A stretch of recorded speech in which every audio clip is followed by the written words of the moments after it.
모여지고 있습니다. 오산과 수원, 화성시는 업무 협약을 맺고 공동 방역 벨트를 구축하기로 했습니다. 광주시는 대구 확진자 60여 명을 모셔오는 달빛 병상 동맹에 나섰습니다. 충북과 대전, 경기도에서도 대구 경북 확진자들을 치료하고 있고 강원도도 동참하겠다고 밝혔습니다. 대구 시민들은 코로나로 어려운 식당에 식자재를 사가도록 하는 이른바 식자재 소진운동을 벌이고 있습니다. 광주의 중학생들은 재활용품 프리마켓의 수익금에 세뱃돈을 더해서 대구 적십자사에 전달했다고 합니다. 종교단체들도 교육시설을 기꺼이 제공해 주기로 했습니다. 코로나19와 사투를 벌이고 있는 의료진들에게는 시민들이 보낸 응원 메시지와 성금, 물품 등이 줄을 잇고 있습니다. 국민의 마음이 하나로 모여 큰 강물이 되고 있습니다. 지자체, 기업과 국민의 연대 움직임이 들불처럼 확산되고 있습니다. 이번 코로나 사태를 슬기롭게 극복한다면 지금 우리의 이 연대는 훗날 제2의 금 모으기 운동으로 역사적인 평가를 받게 될 것입니다. 민주당도 많은 소임에 최선을 다하겠습니다. 국민과 함께 정부의 방역을 확실히 뒷받침하고 경제와 국민의 생업을 지키기 위해 모든 노력을 다하겠다는 말씀을 거듭 올립니다. 오늘 추경안에 대한 국무총리의 시정연설이 있습니다. 이번 추경은 첫째로 코로나19 방역을 위해 쓰일 것입니다. 음압병실과 음압구급차 확보, 방역 과정에 투입된 의료진과 자원봉사자에 대한 지원, 피해병원 손실 보상 및 가장 시급한 마스크 공급 확대가 그 주요 내용이 되겠습니다. 둘째로 피해를 입은 민생을 돌보는 데 쓰일 것입니다. 약 230만 명의 저임금 노동자를 고용하는 영세 사업장 80만 개소에 평균 100만 원의 일자리 안정자금을 지원하게 될 것입니다. 저소득층 189만 명의 월 평균 20만 원, 그리고 아동수당 수급자에게 추가로 월 10만 원씩 지역사랑 상품권을 지급할 수 있는 길도 열립니다.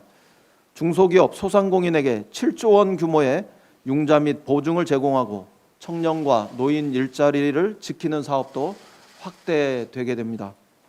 마지막으로 피해가 가장 컸던 대구 경북 지역은 중소상공인 긴급자금 1조 4천억 원을 포함해서 특별 지원도 할 예정입니다. 세계는 이미 코로나 사태 그 이후를 대비하고 있습니다. G7은 코로나19에 대응하기 위해 재정정책과 통화정책을 포함해 적절한 모든 수단을 동원하려고 합니다. IMF와 월드뱅크 역시 지원을 아끼지 않겠다고 약속을 했습니다. 미국 연준도 2008년 이후 처음으로 정책금리를 0.5%포인트 인하했습니다.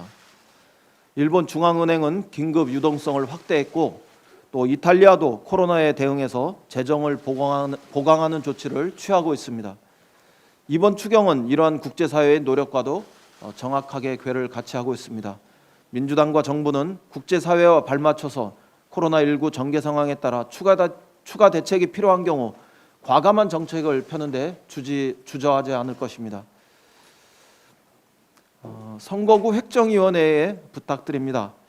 선거구 획정위원회는 국회 합의에 기초해서 가장 빠른 시간 내에 선거구 획정안을 제의해 줄 것을 요청합니다. 여야는 어제 선거구 최소 조정과 구역 조정 최소화의 원칙에 따라 새로운 합의안을 마련했습니다. 여야 합의가 늦어진 점은 국민 여러분께 매우 송구하다는 말씀을 전합니다. 그렇지만 선거구 획정위는 여야 합의를 존중해서 신속하게 새로운 획정안을 마련해 주실 것을 거듭 부탁드립니다.